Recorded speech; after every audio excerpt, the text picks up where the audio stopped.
Imagine controlling your phone with just a thought, or restoring lost memories. Neuralink promises these incredible feats.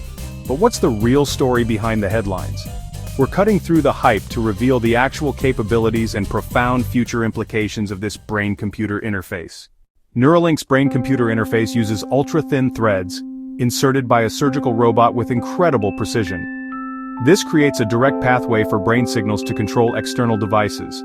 Early trials show patients with paralysis can control computer cursors and type using only their thoughts. The technology shows promise for treating depression, addiction, and memory disorders. However, we're still far from the sci-fi promises of enhanced intelligence or memory downloads. Current applications focus on medical treatments, not human enhancement. The future could bring direct brain-to-brain communication, enhanced memory storage and retrieval, and revolutionary treatments for addiction and mental health. But these advances raise important questions about privacy, security, and human identity. Neuralink represents genuine scientific progress, but we must separate realistic potential from overhyped promises. What do you think about brain-computer interfaces? Subscribe for more tech reality checks.